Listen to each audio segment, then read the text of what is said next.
How do you go from a first draft to a finished one? Find out in this video series, continuing with line and copy editing.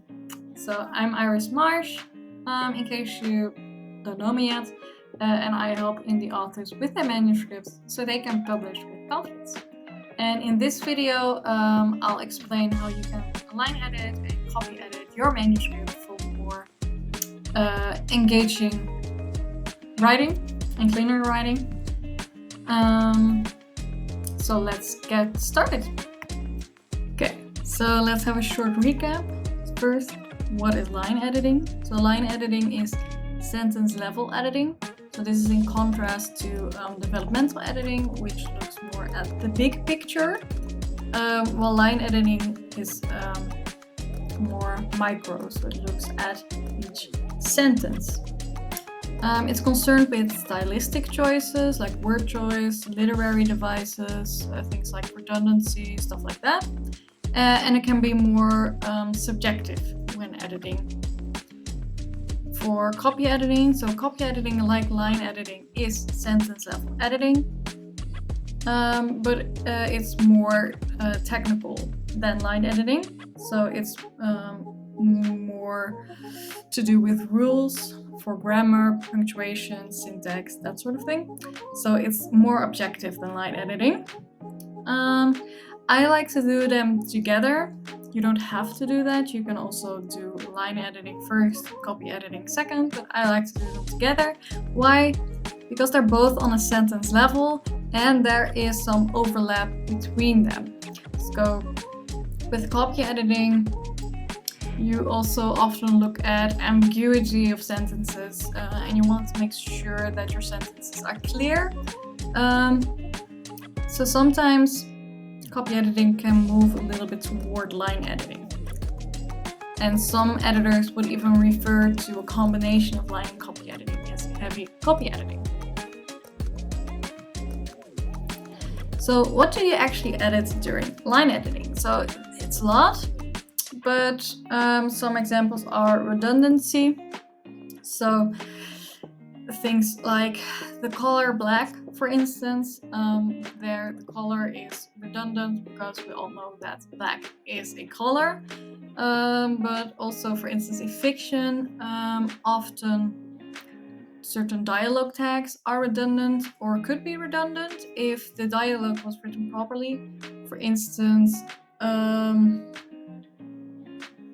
something like, if you don't, I'm terrible at making up examples from the top of my head. As you can see, things like she said threateningly. If the dialogue is clear enough, then you don't need the she said threateningly. So I'm going to go to your house and I will kill you if you don't do what I say. Then you don't need the she said threateningly, right? So then that dialogue tag is redundant. Repeated words, this can be repeated words within the sentence or repeated words within a paragraph in very close proximity to each other. You want to give as much variation as possible. Of course, there's a caveat to this, that if there is a certain word that you can't really replace for another word, then, or where it doesn't make sense to do so, then don't do it, because then it will become very clear that you're trying your best to not repeat that particular word. The other things you do want to edit are ambiguity. You want to make sure your sentences are clear. Parallelity, so that's, for instance, she loves hiking. She loves hiking, playing soccer, and going on a run. Then you would substitute going on a run to running, so that the structure becomes more parallel. Then sentence length. You want to have some variety in your sentence length.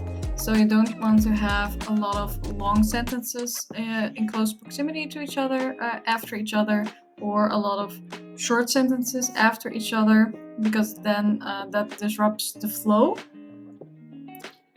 And word choice, especially weak verbs, for instance, something like move, which could be replaced with sneaking, or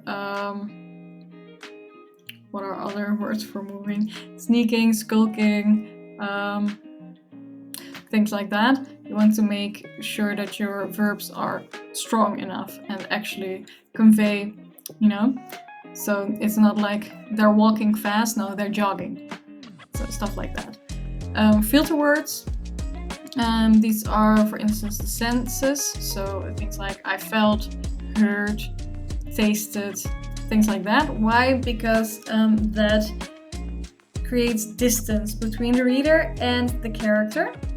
And if you are in a certain viewpoint for a character, then these filter words are often not necessary, because we are in their viewpoint. So we are experiencing everything through their viewpoint. So instead of saying she felt someone touch her shoulder, you say someone touched her shoulder, right? Then it's more direct, and we're more inside the experience of the character, if that makes sense. You want to edit descriptions, so character descriptions or setting descriptions, to make sure that they're engaging and active. And especially with setting, you want to incorporate most of the senses. So make sure they're not just focused on the visual. And the same goes actually for character descriptions. You can also describe a person's smell or their taste, depending on the relationship between your characters. So it's a bit more than just, she was 6 feet tall with I don't even know. I'm not good with American measures, so I don't even know if that's accurate. But she was 6 feet tall with brown hair, blue eyes. That's not very interesting. POV choices. So you want to make sure that you're inside the POV of your choosing, so that you're not head hopping or shifting POV too often, depending on the POV you chose. So this particularly goes when you're implying that a certain action has a certain reason for a character. Make sure that your viewpoint character can know this information. So if it's something like he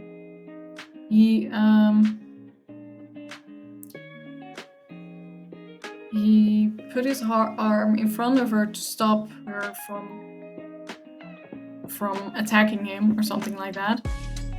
If the girl is actually the viewpoint character, then does she know that he's putting his arm in front of her to stop her from attacking, right? Can she know that? So you can actually better say he put his arm in front of her, so she couldn't move or something like that. So you put the focus on her and how his actions affect her instead of why he's doing a certain action, because he's not a viewpoint character. I hope this makes sense. I'm trying my best to explain it. Then there's rhythm. This also has to do with sentence length, but also with certain literary devices. For instance, things like using repetition of words or of conjunctions give a certain feeling to sentences and affects the rhythm. You want to make sure that the rhythm is right for the emotion of the scene. Then there's tentative language. This is things like seemed, perhaps, maybe, things like that. Sometimes it's okay to have tentative language, of course, if it's in the voice of the character, especially if it's internal thoughts or things like free indirect speech.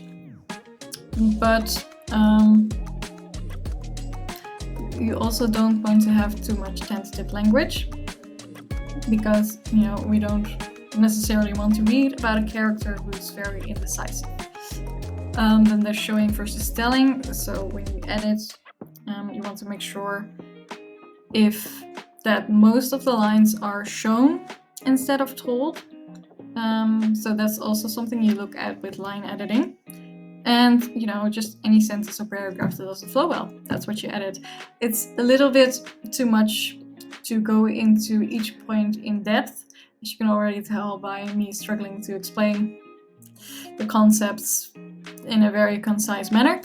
But I will make sure that I'll make some future videos that go into some of these concepts in more depth. Yeah.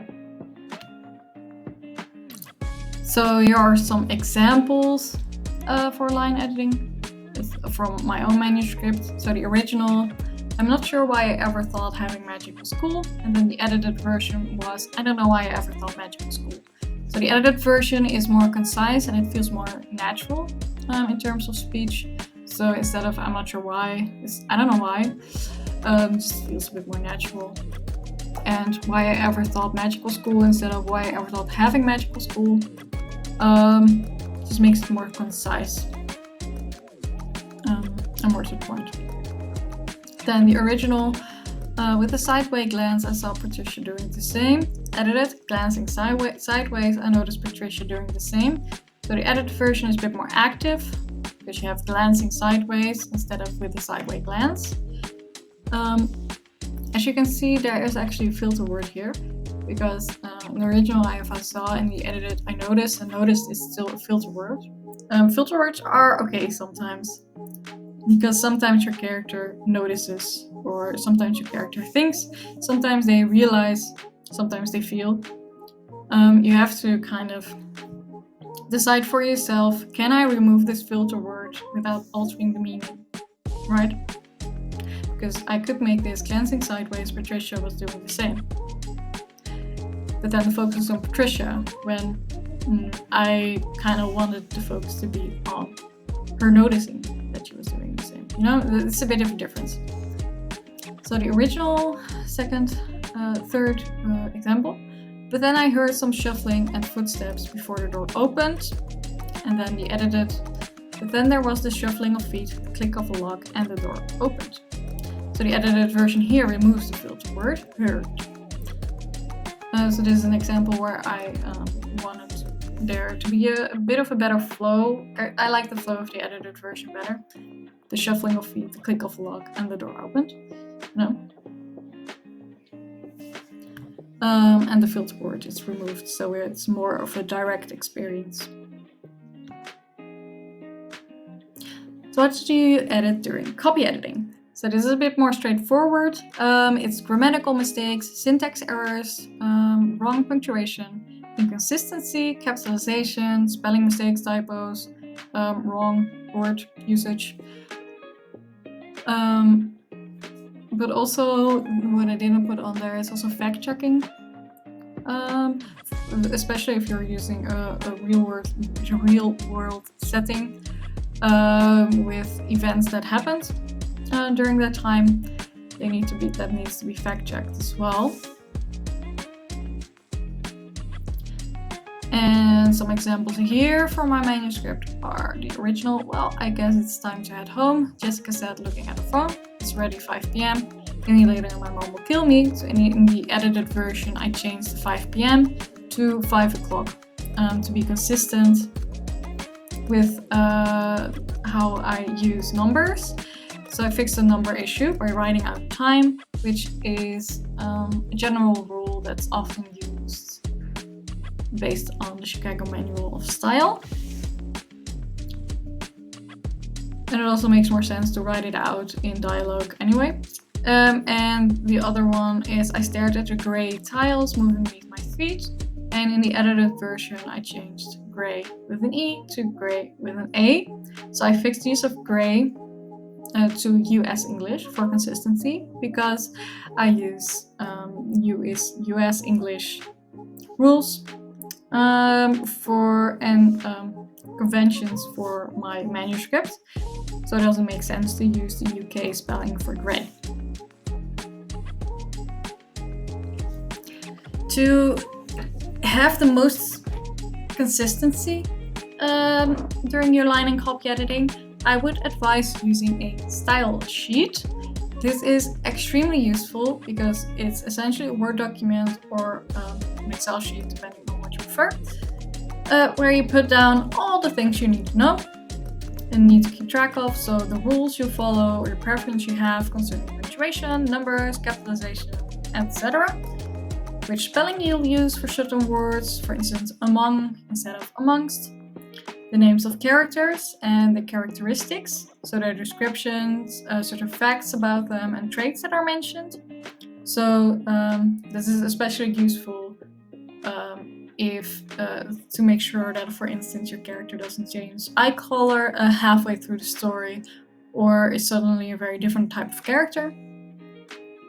And the names of places and institutions, and also descriptions if they're mentioned. So this will help greatly with consistency, especially if you're writing a series. Like, it can be easier to keep track of certain consistencies within a book, but if you're writing a series, things can get kind of muddy very easily, and then it can be really convenient to have your style sheet from your first book, so you can keep consistency with the second book, especially when there's character names that are easy to misspell, stuff like that. And if you reuse certain settings, then you'll already know how a certain setting looks like from your first book if you repeat settings. Yeah, that's basically use the style sheet. And some reference works that can help you with your rules or preferences are things like the Chicago Manual of Style, which is usually used for the US, or New Heart Rules, which is mostly used for the UK. Then I like to also use software to aid with my editing. It makes your life a little bit easier. And the most commonly used are Grammarly and ProWriting8. I've used both and I liked both. Just note that they won't pick up each mistake, and sometimes they pick up a mistake that isn't really a mistake, often with comma usage. So don't just accept all the errors that they point out and think you're done. Do actually look at the errors, consider if it's actually an error or not, and still check whether there are any errors that they missed in your manuscript. I really also like ProWriting8 and their different reports that you can use, like overused words to find overused words and sentences, sentence length to see if I've varied my sentences enough, consistency, double check for inconsistencies, obviously. Then there's dialogue that you can use to check the dialogue tags. Essentially, like, does every open quotation also have closing quotation? And homonym, for instance, this will check all the homonyms and you can check whether they're correct. Homonyms are words that sound the same but aren't the same. For instance, there, THEIR and there, they are, sound the same, but they don't mean the same. So you want to check, for instance, your, YOUR and your from UR. It's important to check so you don't accidentally have one version when you meant the other version. So what's next? After you do your line and copy editing, you do have a choice to make.